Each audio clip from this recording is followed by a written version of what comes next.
entonces. La plática esta se llama La importancia de la prevención y aborda temas de detección oportuna de enfermedades silenciosas. Vamos a ver. Dice, ¿a qué edad se recomienda vigilar la salud? Cada etapa de la vida tiene un riesgo distinto, por ello es necesario conocer las medidas preventivas para cada edad. Hay varios tipos de formas para adquirir enfermedades o presentar enfermedades. Por ejemplo, una es el entorno. El entorno tiene microorganismos, los cuales podemos adquirir, y entonces se desarrolla una enfermedad si traemos bajas las defensas o si traemos que no hemos descansado bien o que no nos hemos alimentado bien. Otra forma de adquirir enfermedades es por carga genética, por herencia familiar o antecedentes familiares. Y la tercera es porque así nos tocó, porque hay casos en los que sí se presentan enfermedades importantes, serias como el cáncer de mama, donde no hay antecedentes familiares. Entonces, ahí es una carga genética 100% donde así nos tocó, ¿verdad? Muy bien. Hay síntomas que a veces tenemos y los dejamos pasar desapercibidos porque pueden ser muy leves. Sin embargo, sí se presentan, pero el cuerpo nos avisa de una manera muy casi imperceptible, como por ejemplo un leve dolor de cabeza, cansancio. Eso puede ser un síntoma y de repente no nos damos cuenta porque desconocemos. Entonces, como el cuerpo avisa, aunque son silenciosas, vamos a hablar de las más frecuentes, que son diabetes, infartos, cáncer en varios tipos y osteoporosis. ¿Qué es la diabetes? Es una enfermedad metabólica crónica caracterizada por niveles elevados de glucosa en sangre o azúcar en la sangre. Esto quiere decir, todos tenemos niveles de glucosa. La glucosa está en el cuerpo humano de manera natural. Sin embargo, debe de estar no menos de tal parámetro y no más de tal parámetro. Ahí está normal. Si está inferior, hay un tipo de enfermedad y si está superior, hay otro tipo de enfermedad, hipoglucémico o hiperglucémico. Sin embargo, la diabetes se presenta cuando está arriba, cuando está superior al parámetro normal o arriba del parámetro normal. Dice, factores de riesgo. Antecedentes familiares con diabetes. Esto quiere decir que si papá, mamá, hermanos mayores o abuelos, tíos la padecen, es altamente probable que la podamos padecer. Altamente probable. También el estado del embarazo se le llama diabetes gestacional, porque cuando estamos embarazadas las mujeres tendemos a comer más porque estamos procreando una vida y ese bebé se está alimentando de nuestro cuerpo. Se alimenta de todos los nutrientes del cuerpo. Por lo tanto, tendemos a comer más de manera natural. El embarazo solicita más alimento. Sin embargo, cuando traemos una complicación en páncreas o en hígado, no se desdobla el nutriente, la comida, y se queda en el torrente sanguíneo produciendo niveles elevados de azúcar. Entonces se convierte en diabetes gestacional. Debería de bajar o de eliminarse esa diabetes gestacional cuando damos a luz. Sin embargo, también hay casos en los que ya se queda como una enfermedad y la diabetes no se elimina, se controla, pero no, una vez que la diabetes está instalada en el cuerpo, ya no hay vuelta atrás, es controlable nada más. Otro factor de riesgo son los hábitos alimenticios. Ustedes ya saben cuáles son. Por ejemplo, comida chatarra, ya saben de qué tipo. Las bebidas alcohólicas, comida rica en grasa, sobre todo la grasa animal, que a veces consumimos porque pues es muy rica, ¿no? Entonces, a mí no me gusta satanizar la comida. En todo caso, si vamos a comer algo que sabemos que tiene grasa, podríamos hacerlo con menos frecuencia y en menor cantidad para probarlo en todo caso, pero no estar abusando de la ingesta de ese alimento, que ya sabemos que tiene mucha grasa. El sobrepeso u obesidad también es un factor importante para desarrollar la diabetes. La hipertensión arterial. Les voy a platicar en qué consiste la hipertensión arterial. Cuando ustedes toman una manguera, saben que tiene un diámetro la manguera y cuando ponen el dedo en ese diámetro, el agua fluye con mayor presión. Pasa lo mismo con las venas. La vena tiene un diámetro y al cerrarse un poco el diámetro de la vena, porque comemos comida con grasa o los carbohidratos que no necesitamos, el cuerpo lo desdobla en grasa. Cuando comemos demasiadas harinas, la papa también tiene carbohidrato, pero lo que es mucho más perjudicial es la tortilla de harina, las galletas, las pastas, el pan y sobre todo en cantidades grandes. Entonces, esos carbohidratos que nos sobran porque ya el cuerpo llenó su necesidad nutrimental, se desdoblan en grasa. Entonces son el origen de la hipertensión arterial. La vena tiene una dimensión, un diámetro, se empieza a llenar por dentro de grasa, ya sea animal o producida por carbohidrato, y el diámetro cierra. Entonces empieza a fluir la sangre con mayor presión y al fluir con mayor presión está lastimando la parte interior de la vena que se llama endotelio. Al lastimar el endotelio sale un coágulo. Ese coágulo se llama émbolo, microscópico, y va a ir a tapar las arterias más pequeñas del cuerpo, que son las del corazón, que se les llaman coronarias, y las cerebrales. Por eso se le llama la enfermedad embolia o infarto cerebral al miocardio o infarto, perdón, al miocardio o infarto cerebral. El infarto es que se para completamente el órgano. Deja de bombear sangre porque la vena está tapada y se bombea sangre a través de las arterias y venas y por lo tanto deja de recibir oxígeno. Entonces ocurre un colapso, se para y eso es la consecuencia de consumir grasas en exceso, no hacer ejercicio y consumir carbohidratos en exceso, que son directamente asociados con la diabetes, una hipertensión arterial. Con esto, espero ser clara y con mucho gusto podemos dejar una sesión de preguntas y respuestas para el final. Vamos a continuar. El sedentarismo o falta de ejercicio también es un factor de riesgo para la diabetes. Y aquí hay una imagen muy clara de la arteria y ustedes pueden ver cómo una arteria puede estar llena de grasa que disminuye la capacidad del flujo sanguíneo y que aumenta la probabilidad tanto de diabetes, de infartos y de enfermedades del sistema metabólico.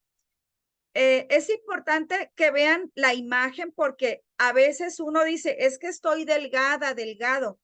No tiene que ver la grasa exterior con la grasa de las venas. Es muy común y muy frecuente que una persona que es delgada salga con el colesterol bien elevado. Entonces, son diferentes grasas. La del abdomen, la del cuerpo, que se note y la que está dentro en las venas, para que tomen nota también y no nos vayamos con que, es que estoy delgado. Pues, ¿cómo lo podemos detectar si andamos elevados de niveles? Con un simple estudio de rutina. Así de sencillo. Y los médicos sugieren que se haga un estudio al año para detectar oportunamente enfermedades. El otro factor de riesgo son las dislipidemias, que es equivalente a grasas en la sangre. En este caso, colesterol y triglicéridos altos. Los lípidos, cuando les pidan un perfil de lípidos, es monitorear o para monitorear las grasas en la sangre. Eso quiere decir lípido. Muy bien. Vamos a continuar. Principales síntomas. Ahí sí tomen nota porque acabo de hablar con una persona. Yo visito empresas también, visito doctores, visito instituciones de salud, educativas. Y me decía una persona administradora de una empresa. Fíjate que salí un poquito alta en la glucosa, me dijo. Y ya el doctor me dijo pues que me cuidara y estoy tomando mucha agua. Sin embargo, en realidad, si ella tiene necesidad de tomar agua, es un síntoma de la diabetes. O sea, es importante que lo sepan, porque si el cuerpo te lo pide es porque ya hay algo ahí, es un foco rojo. Qué raro. Tengo mucha sed y acabo de tomar agua. Es un foco rojo que a veces no hacemos conciencia de él porque estamos emboletados en el trabajo, la casa, los hijos. Entonces, ese detalle es importante. Y si ustedes tienen la oportunidad de conversarlo con familiares, amistades, me encantaría, porque entre todos podemos hacer más conciencia de detectar oportunamente enfermedades. Resulta de que hay algunas enfermedades que son irreversibles y las consecuencias y complicaciones también, porque la diabetes es silenciosa y se come el ojo.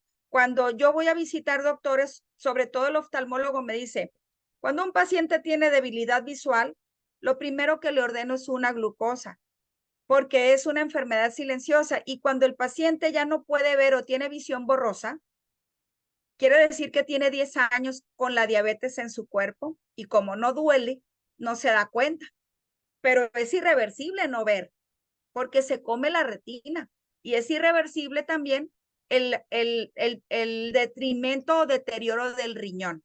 Esos dos órganos atacan con mayor severidad, sin embargo, tiene otras complicaciones y aquí las vamos a ver, ¿qué es? Ingerir mucha agua o aumento de sed, y de las ganas de orinar, acabando de tomar. Otro síntoma es aumento del apetito. Qué raro, acabo de comer y tengo otra vez mucha hambre. Bueno, ese es otro síntoma. Luego, fatiga. Ay, Dios mío, me acabo de despertar y parece que no descansé. Apenas puedo. Ok, ese es un síntoma. Fatiga. Si acabamos de levantarnos, vamos apenas al trabajo y ya vamos cansados, bueno, ese es un síntoma, ¿no? Porque la noche es para descansar.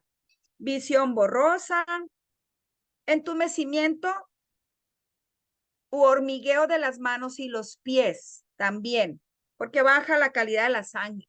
Al volverse dulce, cambian los componentes, baja la calidad de la sangre, ya no llega con la misma intensidad, la misma frecuencia, la misma oxigenación. Úlceras que no cicatrizan. ¿Por qué no cicatriza una uña cortada, un piquete de un mosco?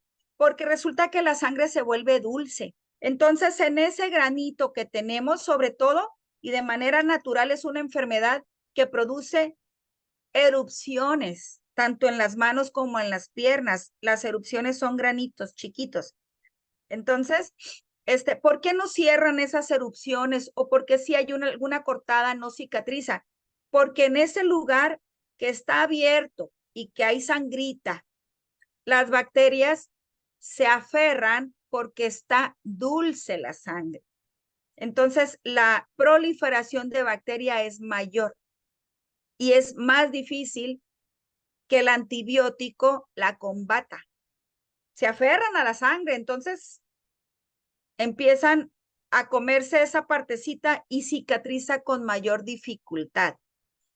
Por eso es importante, cuando una persona se va a operar, le ordenan estudios preoperatorios precisamente para detectar oportunamente una posible diabetes que evite una cicatrización adecuada de esa cortada que le van a hacer al paciente. Inclusive hasta de los dientes los están ordenando ahorita los dentistas cuando van a abrir la boca. Es importante ese dato. Y también pérdida de peso sin razón aparente. Oye, qué bien, me siento padrísimo que estoy perdiendo peso y no he ido al gimnasio, ni he hecho dieta, pues es un síntoma. Otros síntomas son infecciones micóticas por hongos, específicamente en uñas y en los genitales, tanto en la mujer en la vagina como en el hombre en el pene. Lo primero que manda a hacer un médico cuando llega paciente con infección por hongos es una diabetes, porque pasa lo mismo, perdón, una diabetes, una glucosa, porque pasa lo mismo. Como son partes del cuerpo que hay mucha humedad y hay propensión por la temperatura y la humedad, es donde pudiera proliferar con mayor intensidad la bacteria. Entonces, aquí de lo que se trata es detectarla oportunamente para prevenir todo lo que les estoy comentando. Dice, algunas complicaciones, la infección renal que les comento, inclusive llega el momento en que pudiera no estar funcionando el riñón dependiendo del grado de avance de la enfermedad.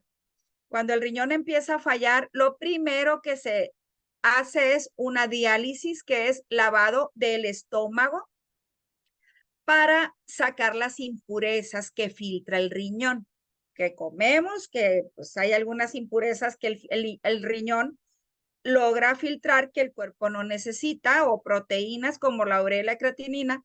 Y también cuando ya la diálisis no funciona, lo que sigue es una hemodiálisis, que es cuando conectan una máquina a las venas directamente, sacan la sangre, la filtra, la limpia y la vuelve a meter. Entonces, esa hemodiálisis se realiza un día sí y un día no, cada 3 días, cada 2 días. Y es un promedio de 3 a 4 horas que hay que estar ahí. Entonces, son trastornos importantes que hay que tomar en cuenta, y lo único que deseamos con esto es informar para tomar una decisión al momento de tomar bebidas ricas en azúcar, sodas, refrescos de soda, mucho postre, mucho dulce de cualquier tipo. Sobre todo también, aunque no sean dulces y nosotros acostumbramos a comer comida rica en carbohidratos o en grasas, pues va a haber sobrepeso. Eso también ayuda a la aumento de la glucosa en sangre, por lo tanto a la diabetes, porque hay un problema en el sistema metabólico. Entonces, todo esto tiene que ver con que nos hagamos responsables de nuestra propia salud para tener una vida o una calidad de vida que nos permita estar disponibles para nosotros mismos y los familiares. Vamos a continuar. Algunas complicaciones: mayor incidencia de infartos cardíacos y cerebrales, por lo que les comentaba, están relacionados. Infecciones urinarias, en las vías urinarias, riñones con dificultades a infección, por lo que les comento que proliferan las bacterias. Impotencia sexual. ¿Por qué? Porque el pene funciona con sangre, con inyección de sangre. Y al no tener calidad la sangre, ya no hay erección. Hay impotencia sexual por diabetes. Ceguera y otros problemas de los ojos. Hasta ahí. Esas son algunas complicaciones. Vamos a continuar. Un dato duro: en Baja California la diabetes ocupa el 3er lugar en todo México. Es un lugar importante. 3er lugar. 12 de cada 100 habitantes de Baja California la padecen. En México, la obesidad infantil ocupa el 1er lugar a nivel mundial. Quiere decir que somos el país con mayor número de niños obesos. ¿Por qué? Porque los papás trabajamos, porque no acostumbramos a darles una dieta saludable. En fin, entonces las criaturitas dependen de nosotros, que somos los adultos, y tomar medidas a tiempo ayuda a que ellos también gocen de buena salud. para que tomen nota y lleven esta información a su casa. Aprovecho para decirles que tenemos también la plática gratuita de nutrición, por si les interesa, la podemos agendar con todo gusto. Dice, diabetes en México, segundo lugar a nivel mundial, que también es un dato duro importante. Lástima, ¿no? Así somos los mexicanos, comemos bien rico y a veces no nos medimos. ¿Cómo detectarla? Realizando estudios de laboratorio de forma rutinaria. Sin embargo, también es importante bajarle. Por ejemplo, si antes nos comíamos 3 tacos a la semana, comer 2 cada 15 días. Es decir, decidir bajar la cantidad y aumentar la frecuencia. Hacer ejercicio y pues mejorar sueño, calidad del sueño, entre otras cosas, para mejorar en forma global la salud. Vamos a continuar. El infarto, vamos a hablar del infarto. El infarto es el ataque cardíaco que se produce cuando se bloquea y se reduce gravemente el flujo de sangre que va al corazón. Por lo general, la obstrucción se debe a un coágulo o acumulación de grasa, colesterol y otras sustancias en las arterias coronarias, que son las que envuelven el corazón. Riesgos, factores de riesgo. Consumir alimentos ricos en grasa, falta de ejercicio, tabaquismo, estrés, sobrepeso. La edad también es un factor de riesgo. A mayor edad aumenta el riesgo de un infarto tanto en hombres como en mujeres. A los hombres les da con mayor incidencia. Al sexo masculino tiene mayores datos registrados de hombres con infarto que de mujeres. Herencia también es un factor de riesgo. Incrementa mucho que tener antecedentes familiares con enfermedades vasculares, tener diabetes, por lo que ya les comentaba que están íntimamente relacionados, y tener presión arterial elevada. Ya se los expliqué por qué. Enfermedades cardíacas, otras, angina de pecho, taquicardia, arritmia, enfermedad coronaria, insuficiencia cardíaca. ¿Cómo prevenir? Bueno, pues incrementar el consumo de pescado porque es un cardioprotector natural porque contiene los omegas. Perdón. Aumentar el consumo de frutas y verduras, simple y sencillamente porque no tienen grasa. Son fibra y la fibra empieza a barrer por dentro y saca las grasas. Por eso es importante aumentar el consumo de frutas y verduras. Reducir el consumo de alimentos ricos en grasa de origen animal, porque elevan los niveles de colesterol y tapan las venas. Por consecuencia, aumenta la presión arterial y aumenta la posibilidad de un infarto. No fumar o evitar fumar, realizar ejercicio de manera constante, realizarte un electrocardiograma o estudio de laboratorio como el perfil de lípidos. Ese nos dice un panorama muy enfocado de cómo están las arterias, cómo está la grasa en nuestro cuerpo. Porque los triglicéridos es la masa adiposa que se incrusta en la cintura, al que le llaman el callo de la madera. Esos son los triglicéridos. Vamos a continuar. Ahora vamos a pasar al cáncer. Cáncer es una enfermedad que se presenta con el crecimiento descontrolado de células anormales que se extienden más allá de sus límites habituales y puede propagarse a otras partes del cuerpo.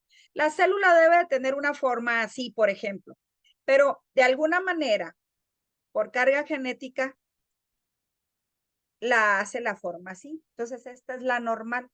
Y luego enseguida se hace otra normal y otra normal hasta que se empieza a hacer una bolita, un tumor de células anormales. Si se detecta a tiempo, evitamos que se vayan por el torrente sanguíneo y hagan casita o metástasis en el hígado. Es lo primero, donde llega cuando el cáncer está en otra parte del cuerpo, porque el hígado también metaboliza todo lo que viene por el torrente sanguíneo, entre ellos el cáncer. Y el cáncer no duele. La bolita esa no duele. Lo que duele es el órgano que está oprimiendo, el tejido. el órgano de enseguida, ese es el que duele. Si fuera cáncer de mama y me siento una bolita, me va a doler porque me está oprimiendo la parte de atrás, la parte de un lado, por eso duele, pero la bola en sí no duele. Entonces es importante porque es silenciosa. ¿Cómo se detecta? Haciendo estudios de rutina, dependiendo de la edad y dependiendo del sexo, porque los tipos de cánceres tienen mayor incidencia a diferentes edades. Sin embargo, no es privativo tanto de hombres como de mujeres, a excepción del de próstata o el de vagina, porque no tenemos exactamente lo mismo, pero en el cáncer de mama sí le da a los dos porque tenemos la glándula mamaria ambos, aunque el caballero no amamanta por no estar eh, pues conformado genéticamente con las mismas hormonas de la mujer, entonces no puede amamantar, pero sí tiene la glándula mamaria y tiende a desarrollar el cáncer, ¿no? Para que sepan, no más que en mayor incidencia le da a la mujer. El infarto le da al hombre en mayor incidencia y el cáncer de mama a la mujer en mayor incidencia. Vamos a continuar. Todo esto me gustaría, les voy a pedir de favor que platiquen con esposas, esposos, tíos, tías, para que quien tenga o esté en edad de riesgo, que se hagan un chequeo, igual y le ayudan a detectar algo a tiempo. Vamos a hablar de cáncer de mama, cáncer cérvico-uterino y cáncer de próstata. Cáncer de mama. Hechos. En México, cada año, voy a mover aquí ahí está, para poder leer correctamente esta ventanita. En México cada año mueren más de 3,500 personas, mujeres, por cáncer de mama, convirtiéndose en la primera causa de muerte en las mujeres, por cáncer en las mujeres. La edad con mayor frecuencia para padecer el cáncer de mama oscila entre los 35 y los 50 años de edad. En Baja California, la UNEM de Oncología nos dice que el 26,7% de cada 100,000 mujeres mueren al año por cáncer de mama. Son datos duros. Factores de riesgo, antecedentes familiares, hay carga genética. Historial reproductivo, porque también cuando no amamantamos o no damos pecho hay alto riesgo.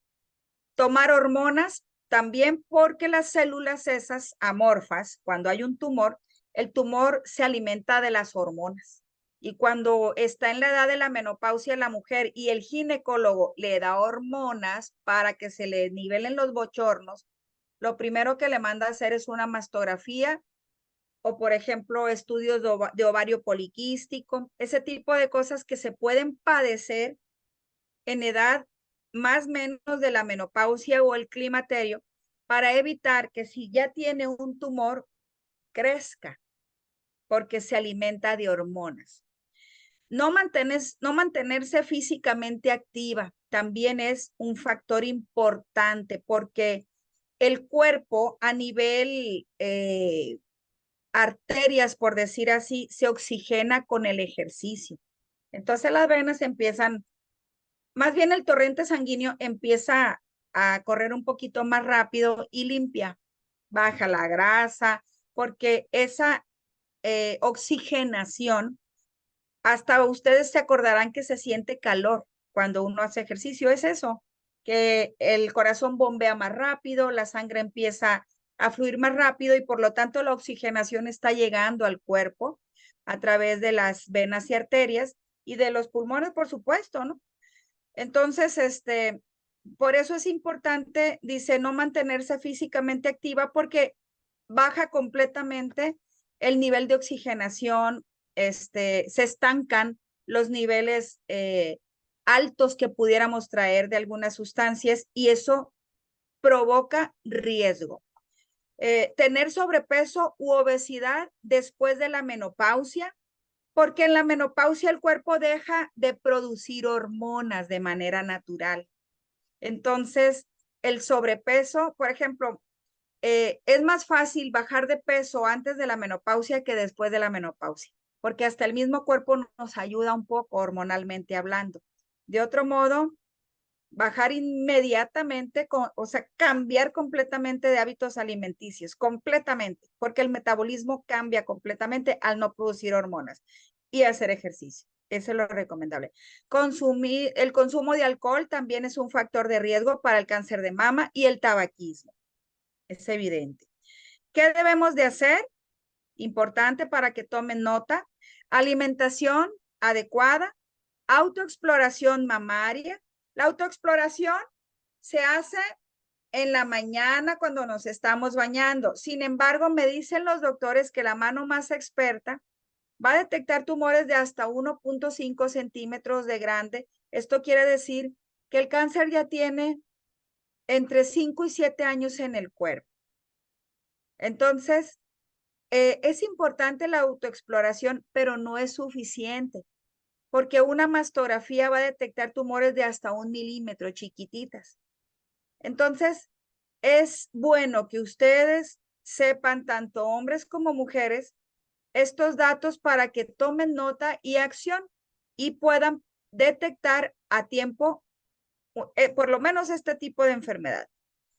Otra acción preventiva es la lactancia, como les comentaba. La glándula mamaria tiende a presentar calcificación en los ductos cuando no fluye la leche. Entonces, cuando no se da pecho, ahí es un factor de riesgo. Y también revisión médica periódica, por lo menos una vez al año, realizarnos la mastografía y el ultrasonido mamario. Esas serían las acciones preventivas sugeridas. ¿Cuándo realizarnos una mastografía? Las recomendaciones son que entre los 35 y los 40 años se realice la primera en tu vida, que se llama basal o inicial, obviamente de la mano del médico, el médico ginecólogo. Antes de los 40 o antes de los 35, no, antes de los 40, se puede estar checando con un ultrasonido mamario, porque la glándula mamaria es muy densa. Entonces, el rayo no alcanza a penetrar. Por eso se sugiere el ultrasonido mamario. Sin embargo, hay excepciones. Ahorita se las voy a platicar. A partir de los 40 por decir a los 50, es cada año. Mastografía anual. Mayor de 50 puede ser cada año o cada 2 años, dependiendo de lo que diga el médico, dependiendo de la recomendación. Ok. Se recomienda ultrasonido mamario antes de los 35, inclusive de los 35 a los 40, porque ahí se sugiere solamente una mastografía. Entonces, con un ultrasonido no nada más podemos detectar cáncer. Hay otras enfermedades como fibrosis. A veces duele mucho el pecho, sobre todo en los días de menstruación. Se llama fibrosis eso que tenemos y un ultrasonido la puede detectar. Entonces, no es maligna, pero sí es incómoda. Y ahí ya el médico da instrucciones, ¿verdad? Instrucción médica. Por ejemplo, ¿qué recomendaciones podemos ofrecer? Que cuando se tengan antecedentes de cáncer de mama en primer grado, que es mamá, abuela, tía, que está bien cerquita, la persona se debe de realizar la mastografía 1 o 2 veces al año, dependiendo lo que diga el médico. Eso es importante. Cuando hay antecedentes directos.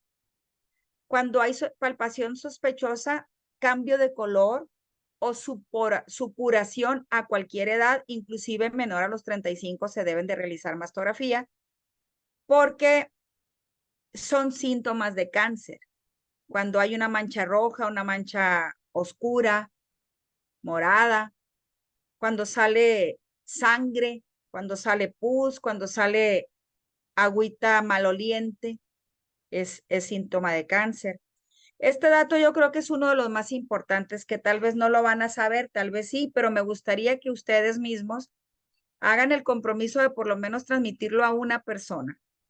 Dice que nos debemos de realizar la mastografía a las personas. Cuando hay un familiar que fue detectado con cáncer, los descendientes deben de empezar a checarse con mastografía 10 años antes de la edad que fue detectado el cáncer en su familiar. Si en el familiar fue detectado a los 32, 35 años, sus hijos y sus sobrinos, sus descendientes, tienen que checarse 10 años antes, es decir, 22, 25 ya tienen que estar en revisión. ¿Por qué? Porque cuando les comentaba que cuando el tumor es detectado de 1.5, 2 centímetros, tiene de 5 a 8 años el cáncer en su cuerpo. Entonces, si trae carga genética el descendiente, tiene que detectarlo antes de este tamaño para mejorarle su calidad de vida. Tiene que detectarlo chiquitito. Y si a esa persona se le detectó a los 35, quiere decir que le empezó a crecer a los 25. Por eso es importante que sepan este dato. Y la verdad que hay mucho cáncer de mama actualmente. Yo tengo una amiga de la universidad que vive aquí en Tijuana, que cuando llegué hace 2 años le ofrecí la mastografía. Le dije, yo te la regalo. Me dice, me la voy a realizar. Fue y se la hizo y me dijo, fíjate, Ana, que tengo una bolita, me dijo. Y me dice mi ginecóloga que hace 8 años me vio algo raro y me dijo, hay que checarte eso, está raro. Pero ya no volví, me dijo. Y es altamente probable que sea cáncer. Pues hazte la biopsia. Se hizo la biopsia, salió positiva. A los 2 meses ya le habían quitado su glándula mamaria completa. Todo eso se puede evitar. A ella se le detectó a los 52. Bueno, a los 42 tendrían que empezar a checarse sus hijos, pero en realidad, siendo una persona con cáncer de mama, yo les diría si fueran mis hijos, empiézate a checar ya. La hija acaba de salir de la universidad, el hijo está entrando a la universidad.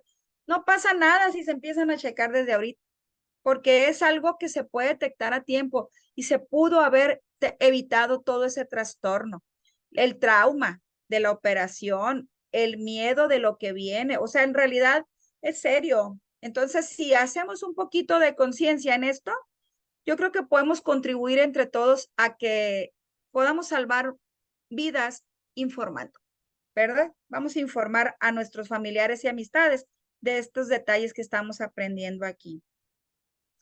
Continuamos, cáncer cervicouterino. Dice, según estadísticas de la Organización Mundial de la Salud, en el mundo 1 de cada 10 mujeres están infectadas por el virus del papiloma humano, principal causa de enfermedad, y se estima que aproximadamente entre el 50 y el 80% de mujeres y hombres con vida sexual activa lo adquirirán. En el Instituto Nacional de Geografía y Estadística, el INEGI, registró en el año 2019 al 2020 un total de 60.421 defunciones por tumores malignos. El cáncer cérvico-uterino está asociado al virus del papiloma humano. Por eso es importante lo que comentan aquí, que entre un 50 y un 80% de la población va a adquirir el virus del papiloma humano. Quiere decir que es mucho, el riesgo es muy alto. Cáncer cervicouterino, factores de riesgo, inicio de relaciones sexuales a edad temprana, antes de los 18 años. Mujeres entre 25 y 64 años son las que tienen mayor factor de riesgo porque es en donde se presenta con mayor frecuencia. Múltiples parejas sexuales, tanto hombres como mujeres, simple y sencillamente porque no sabemos con quién se meten, ¿verdad? O sea, no sabemos, entonces tener muchas parejas aumenta el riesgo. Antecedentes de haber padecido enfermedades de transmisión sexual como el virus del papiloma humano, nunca haberse practicado un estudio citológico. Esos son los factores de riesgo. ¿Qué podemos hacer? Como prevención podemos tomar la vacuna contra el virus del papiloma humano a temprana edad, ya que este virus se asocia con el 70% de los tipos de cáncer vaginal. Y examen citológico de Papa Nicolau en base líquida cada año o cada 2 años.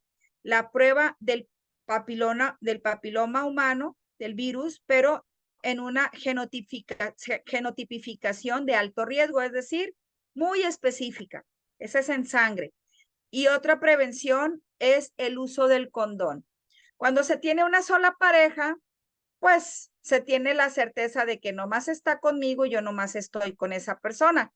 Sin embargo, cuando hay posibilidades de tener relaciones sexuales con una persona que no conocemos, el uso del condón es fundamental para evitar un contagio. Les presento los dos tipos de imagen que ve un patólogo cuando se presenta, cuando se estudia Papa Nicolau. Este de la izquierda es el convencional de toda la vida, que nos ha sacado de muchos apuros. Sin embargo, la técnica no ayuda mucho a observar la célula por cómo está conformada. Se las platico. Se toma la muestra con un citobrush, que es una brochita chica que se introduce en la vagina y se hace el barrido en una plaquita. Sin embargo, puede traer sangre, moco o desecho que tapa la célula. Entonces, se ve solamente el 20% de la muestra.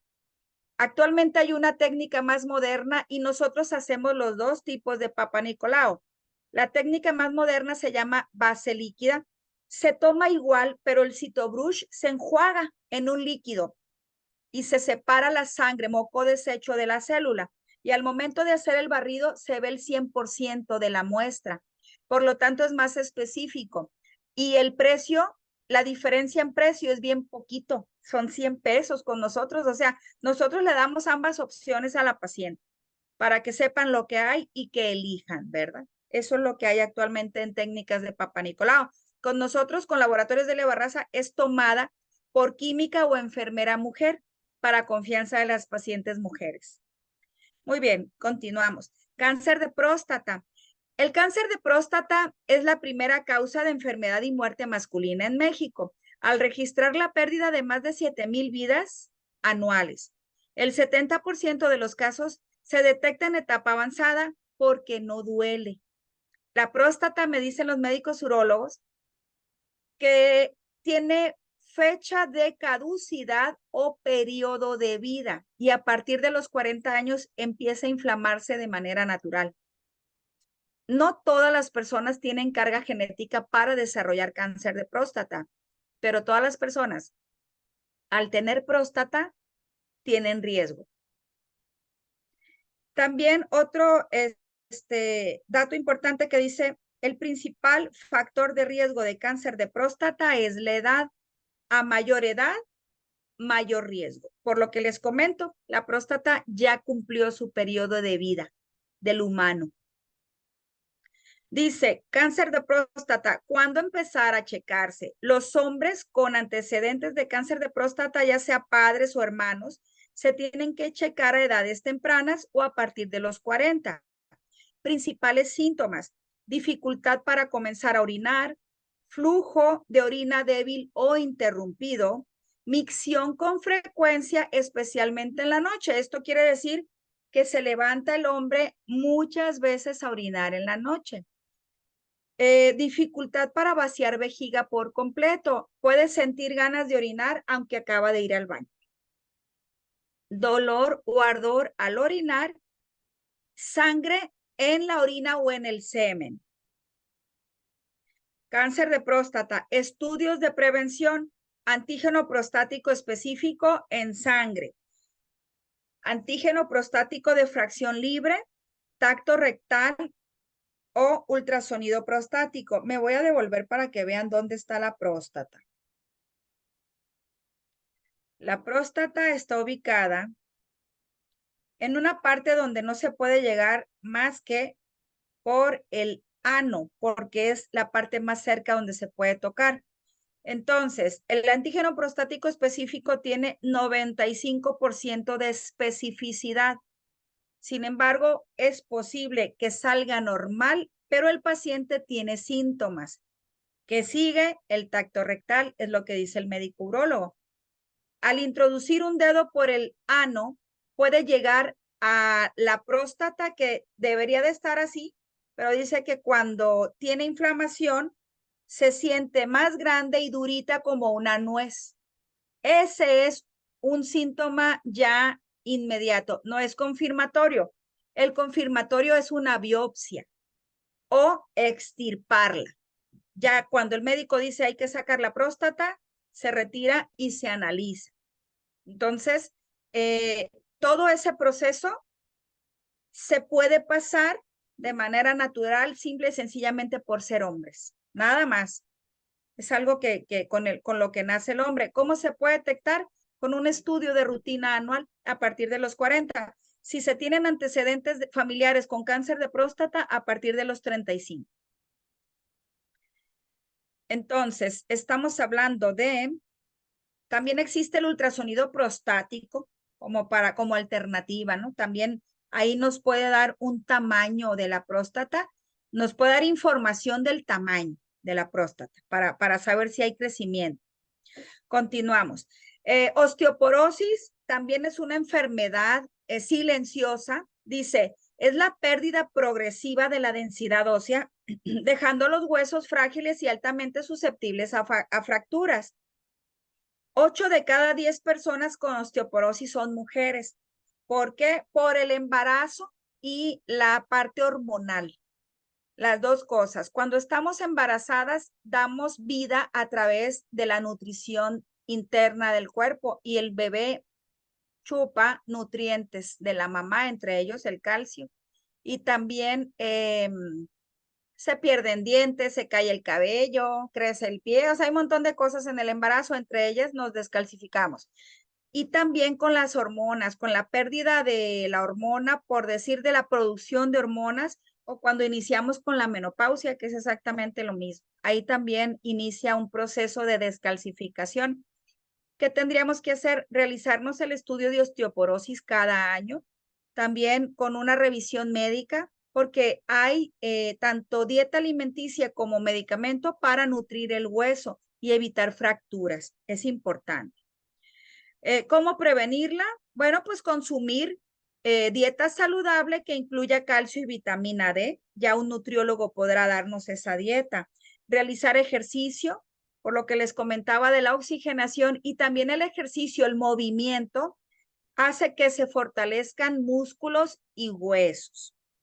Evitar fumar y consumir bebidas alcohólicas en exceso y hacernos una densitometría ósea a partir de los 50 años o a partir de la menopausia. Eso es lo que se recomienda como acciones preventivas.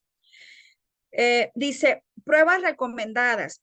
El estudio de calcio y fosfato sérico en sangre, vitamina D en sangre, prueba de Pirilinx, que es un marcador tipo tumoral, pero es en realidad para la densitometría ósea, para el calcio, y la densitometría ósea como estudio de escaneo. Es un escáner que le hacen al cuerpo con una máquina muy sencilla que arroja dos valores. Un valor es osteopenia, que es previo a la osteoporosis. También esa sí es reversible, tiene remedio, se puede revertir. Y la osteoporosis ya es cuando el hueso está bien frágil y poroso y tiende a la fractura. Entonces, la osteoporosis también es reversible con alimentación y con medicamentos. Vamos a darles un mensajito que dice, el cuidado que tengamos de nuestra salud nos permitirá vivir más y con mejor calidad de vida. Recuerden, la salud lo es todo, sin ella todo lo demás es nada. Y bueno, pues nuestro compromiso como empresa socialmente responsable es mantener a la población informada para prevenir y detectar enfermedades silenciosas oportunamente. Mis datos, soy gerente de Relaciones Públicas en Laboratorios Delia Barraza, como había comentado la compañera, y pues mis datos que ya los tienen también ellas para cualquier duda o aclaración. Aquí en este código, si gustan ustedes copiarlo, viene información de nuestro laboratorio y sobre todo de los paquetes que tenemos, porque nosotros tenemos paquetes permanentes para todas las edades de los miembros de la familia. Sin que ustedes vayan al médico, se les orienta también qué hacerse y a qué edad, ¿verdad? Entonces, ahí la pueden copiar y por supuesto, si tienen dudas, totalmente a la orden. Ya se los comenté a las compañeras. Yo he terminado por hoy. Espero que esta información haya sido valiosa para ustedes y me gustaría por lo menos que levanten la manita para que me digan si acaso les deja alguna información de interés, que es bien importante para mí eso. Si pueden levantar la manita y también si tienen dudas, con toda confianza podemos hacer alguna sesión breve de preguntas y respuestas. A la orden, cedo el micrófono. Voy a cerrar la pantalla.